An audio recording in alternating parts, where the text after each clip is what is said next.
Salve, salve, meus caros alunos, salve, salve, caras alunas. Bom dia, boa tarde, boa noite, boa madrugada. Eu não sei que horas você vai estar assistindo a esse vídeo. Lembrando que é um vídeo para reforçar o nosso conteúdo de sala de aula. Mas hoje nós iremos conversar, nós iremos bater um papo legal. Na verdade, sou eu que vou estar conversando aqui sozinho, você vai estar ouvindo lá e comparando com outros vídeos que você vai estar catando na rede. Nós iremos falar sobre uma ideia que é muito conversada, é muito debatida em sala de aula, não só por geografia, mas também por história, filosofia e sociologia, que é o conceito de globalização e como essa ideia, como esse processo que todos nós, de maneira direta ou indireta, acabamos vivendo. Quando nós falamos do conceito em si, a gente vai ver que alguns autores, eles vão apresentar a proposta de globalização como uma expansão cultural, uma expansão econômica, uma expansão social, uma expansão militar, que surge para alguns autores a partir das grandes navegações, lá no século XVI, quando o homem vai além mar para encontrar outros espaços, para descobrir outros espaços, mas para alguns autores, outros autores, a gente tem que se prender ao conceito. Quando surgiu? E é a partir da década de 80 do século XX que a gente vai estar ouvindo falar muito sobre esse conceito do que viria a ser a proposta de globalização. Se eu parar para recordar, por exemplo, sobre o termo em si, a ideia em si, o discurso do que vem a ser a ideia de globalização, eu vou ter que me reportar a alguns pensadores, eu vou ter que me reportar a alguns economistas. Para o economista norte-americano, estadunidense, como queiram, John Calvert, ele vai falar que globalização é uma forma, é um conceito de americanizar tudo aquilo que é dos Estados Unidos, tudo aquilo que é cultura, política, economia, forma militar de apresentação.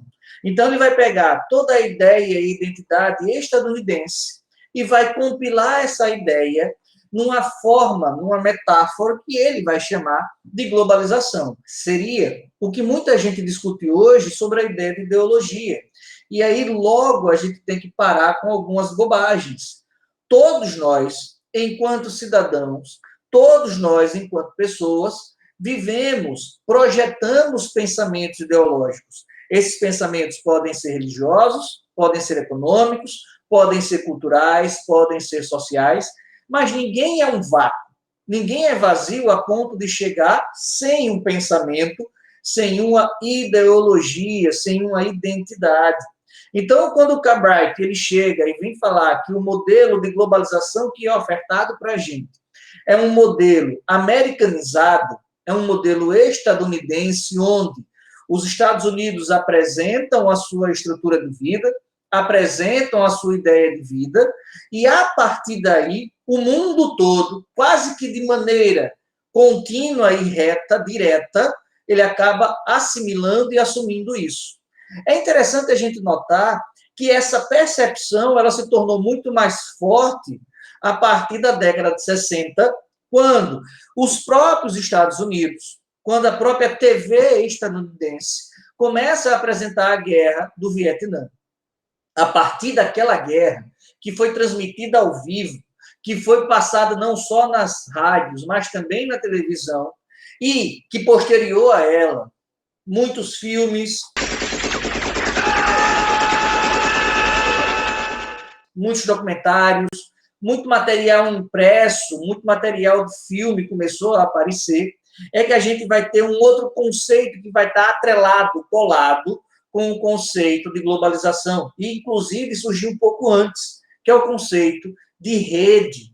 Todas as vezes que nós falamos em rede, rede de tecnologia, rede militar, rede econômica, rede cultural, a gente vai estar falando desse fluxo de redes, rede social, a gente vai estar falando dessa movimentação, desse fluxo de redes, a partir de uma ideia global. Então, quando nós linkamos, quando nós ligamos dados, quando nós fomentamos dados em rede, uma sociedade conectada, quase que continuamente, a gente vai estar dando possibilidade desse processo que nós chamamos de globalização venha a se fortalecer. E aí um detalhe importante, a globalização ela só conseguiu tornar-se o que se tornou a partir da finalização de um processo socialista. O modelo socialista, econômico socialista, proposto pela antiga União Soviética, quando ele vem abaixo, junto com o Muro de Berlim, quando esse muro cai e toda aquela estrutura que foi construída posterior à Segunda Guerra Mundial acaba desmoronando com ela, a gente vai ter, a partir deste momento também, uma fortaleza em relação ao processo de globalização, um fortalecimento em relação à ideia do capitalismo e uma fragilização do modelo socialista. Se, ao longo de várias décadas, posterior à década de 50, ou até a partir da década de 50, com o fim da Segunda Guerra Mundial, a gente tem uma briga contínua entre modelos socialistas e modelos capitalistas, fazendo com que o homem, inclusive, chegue ao espaço e conquiste a Lua, e vamos colocar conquistas aí entre aspas, porque a Lua foi visitada algumas vezes, mas nunca foi povoada. A gente acaba tendo, a partir da queda do Muro de Berlim e ao fim da União Soviética e, posteriormente, o surgimento da Rússia, a gente tem o fim do modelo socialista. E esse modelo, atrelado a políticas ligadas à economia norte-americana propostas por Ronald Reagan, à economia proposta por Margaret Thatcher, ao fim da ideia do Pinochet aqui na América Latina, a todo aquele período em que nós vivemos a ditadura militar e tudo o que veio com a ditadura militar, quando nós pegamos esses dados, quando nós formamos essas ideias, nós vamos ver que essa rede que foi sendo construída, essa teia de comunicação que foi sendo construída, vai dar para a gente uma proposta não só tecnicista, como acontece posterior à terceira revolução industrial, que também vai ser chamada de revolução técnico-informacional, a gente acaba tendo uma ideia, uma apresentação do que vai ser esse modelo de globalização. Repetindo, para alguns autores, ela começa no século XVI, com as grandes navegações. Para outros autores, ela vai se iniciar a partir da década de 1980, do século XX. Autores ainda falam sobre uma economia, uma cultura, uma identidade de rede, e essa ideia de identidade de rede ela surge na década de 90. E nós vamos ter ainda economistas estadunidenses, como o John Carrot, que vão estar falando o tempo todo sobre a ideia de uma globalização aos moldes da cultura, da economia, de toda a estrutura dos Estados Unidos. E isso fica muito visível quando nós vamos falar, por exemplo, do tipo de música, do tipo de filme, do tipo de estrutura que nos é ofertada. E isso tem que ficar muito claro na nossa cabeça, porque quando nós falamos de uma cultura global, a própria ideia de cultura global, ela é uma cultura preconceituosa, ou ela é uma cultura que apresenta apenas um lado, o lado que tem uma condição financeira maior. Se fala muito sobre a visão do povo brasileiro fora do Brasil. A visão do povo brasileiro fora do Brasil geralmente vai estar atrelada a 2 ou 3 características únicas: futebol, carnaval, praias. Mas será que quando nós paramos para pensar, para estruturar a cultura do nosso país, quando nós paramos para fazer uma apresentação de toda a identidade cultural do nosso país, nós podemos resumir a nossa identidade cultural a futebol, carnaval e praia? Não. Nós não temos só essas características. Essas características podem saltar ao mundo porque nós fizemos o papel de alavancar essas características. Nós, enquanto agentes, desejamos que o mundo enxergue isso. E aí um outro detalhe, esse nós, enquanto agente, quem são? Será que representa realmente a característica da massa social brasileira? Será que essa massa cultural, social brasileira, será que essa sociedade brasileira que se apresenta hoje, ela toda é apaixonada exclusivamente por carnaval, por futebol e por praia? Ou nós somos um povo plural? Então, quando nós falarmos em cultura global, que você possa entender também essa ideia. Nós não somos um povo simples no seu manejo cultural. Somos 5 regiões, cada região tem uma característica, e vou além. Cada estado, cada município tem a sua característica, tem a sua identidade. Então, quando nós olhamos lá nos primórdios, lá no século XVI, com aquela ideia de mercantilismo, aquela ideia de expansão das colônias, aquela ideia de ir ao mar, seja o mar no Oceano Atlântico, seja o mar Mediterrâneo, seja o mar no Oceano Pacífico, a ideia de atravessar mares e adentrar no oceano para buscar mercadorias, para conhecer novos povos. Quando nós olhamos para essas identidades, nós podemos falar sobre uma ideia de globalização se o termo estiver envolvendo culturas que se encontram, culturas que se chocam, culturas que se apaixonam, culturas que vão se identificar no diferente, naquilo que é o outro. Quando nós nos apropriamos da cultura do outro, quando nós absorvemos a cultura do outro, e não permitimos que essa cultura alheia às nossas identidades tenha vida própria, mas que a gente tome essa identidade, tome essa cultura e use a nosso bel prazer, nós não estamos vivendo uma ideia de globalização cultural. É mais fácil a gente falar que a gente está muito mais observando uma ideia de escravismo cultural, porque nós usurpamos a cultura de um outro povo, usurpamos, eita, quase que não sai, usurpamos a identidade de um outro povo e queremos fazer uso dele de forma não apropriada.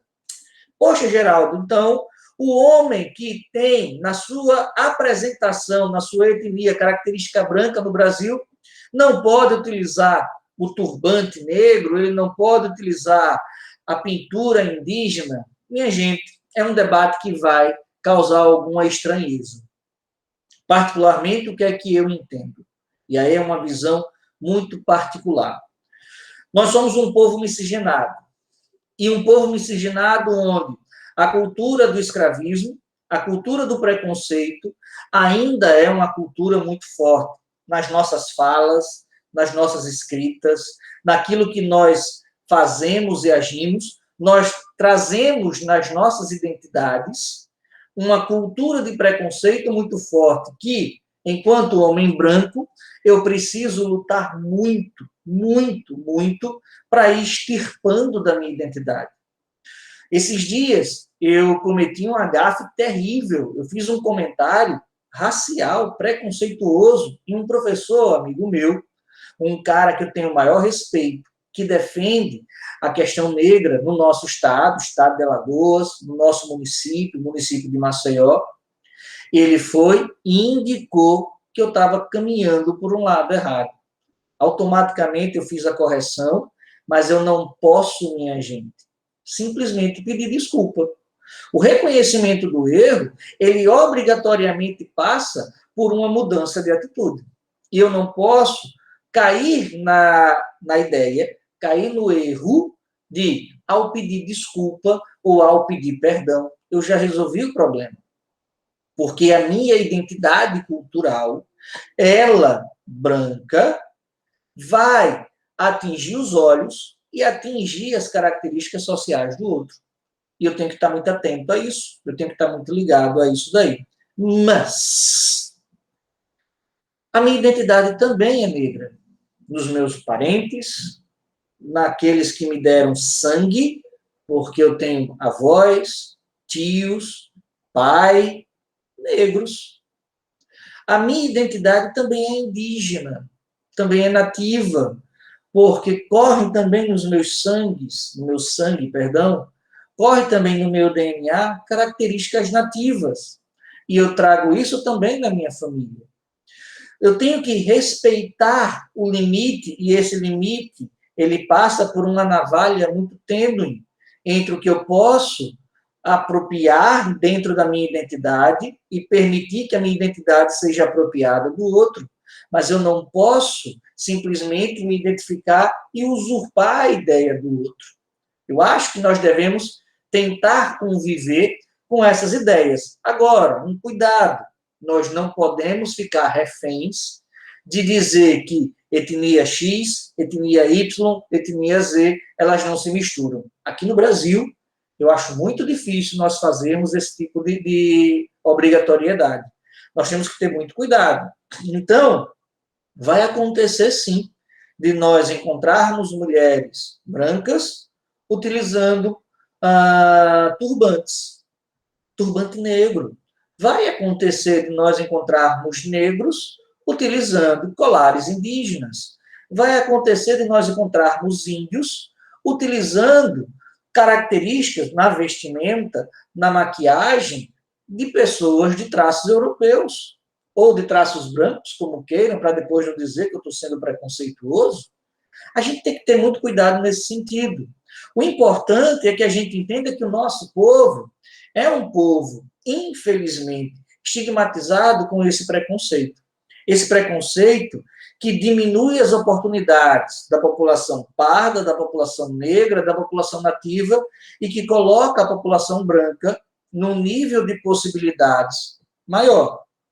Aos brancos que têm uma classe financeira baixa, a gente vai ter uma possibilidade de ascensão mais difícil. Mesmo assim, essa ascensão ela consegue ser maior do que a ascensão da população negra do Brasil. E a gente tem que estar atento a isso daí.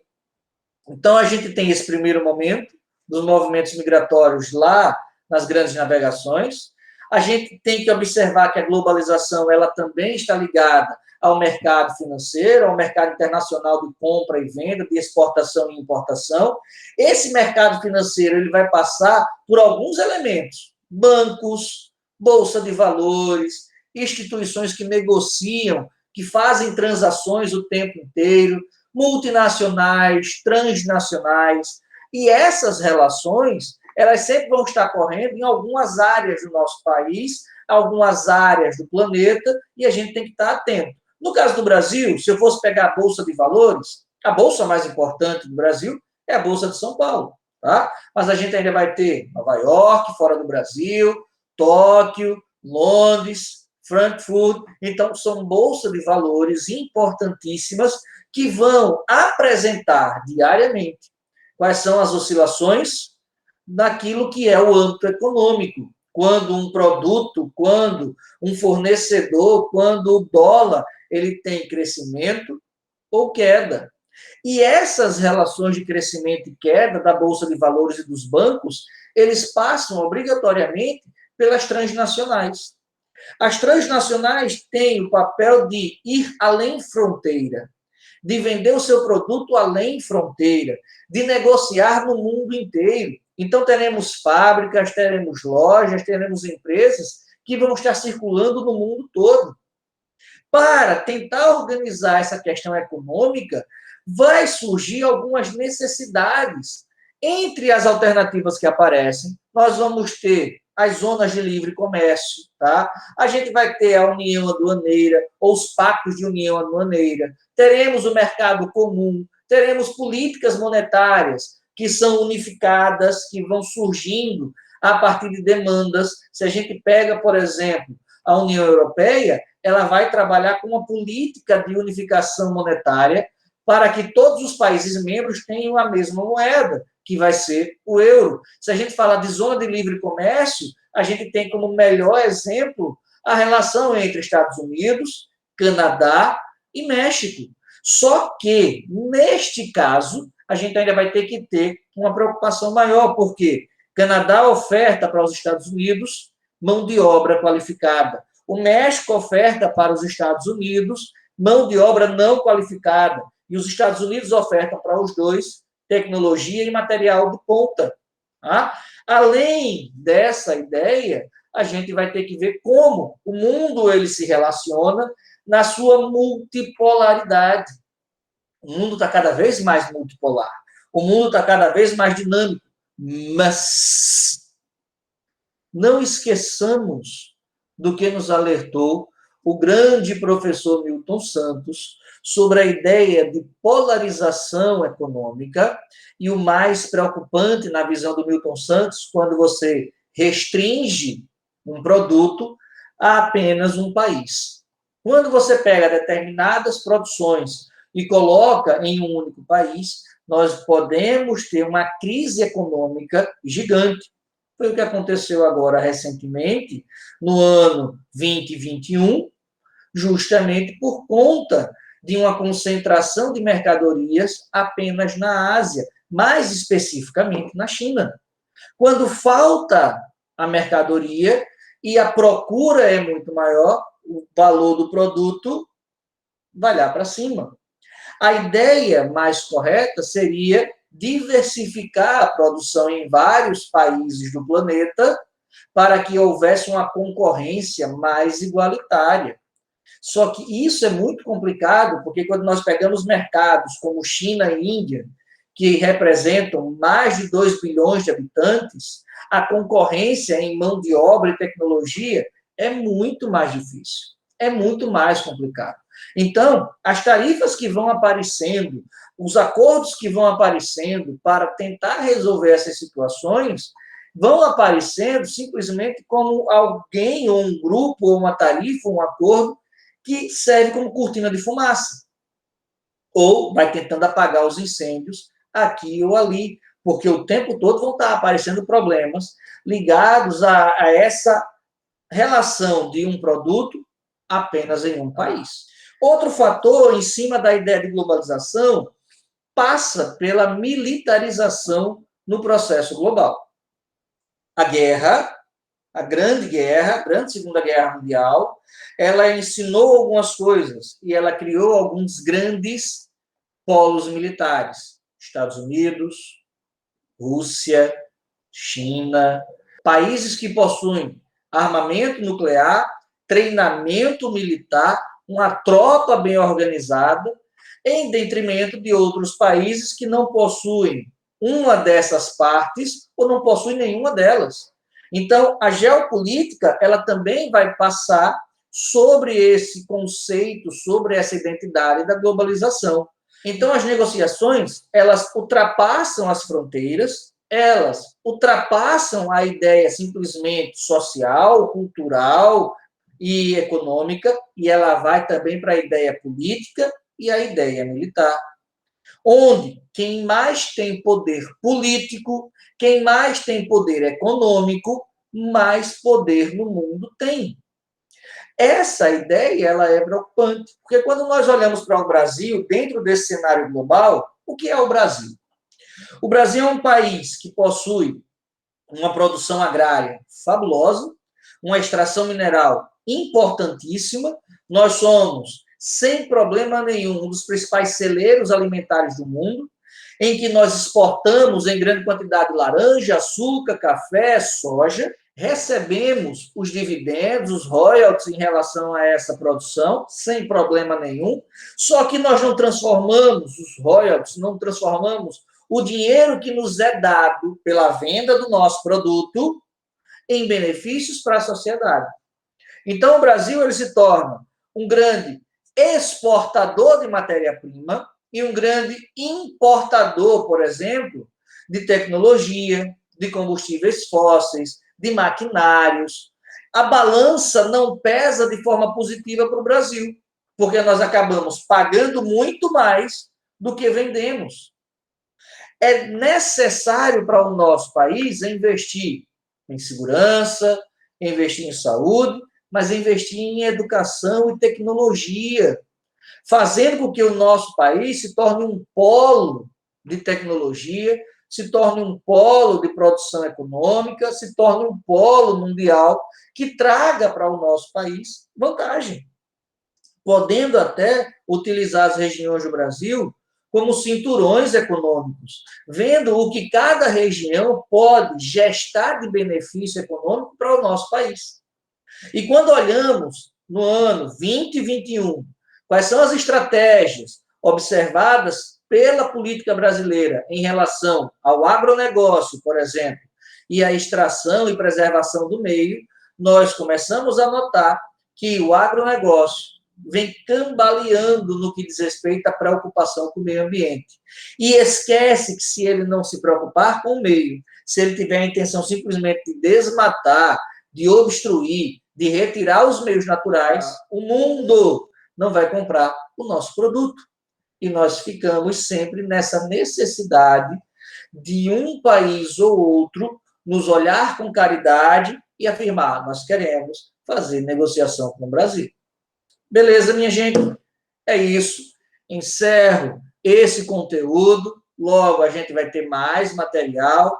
Um abraço, fiquem com Deus. Até lá, meu povo.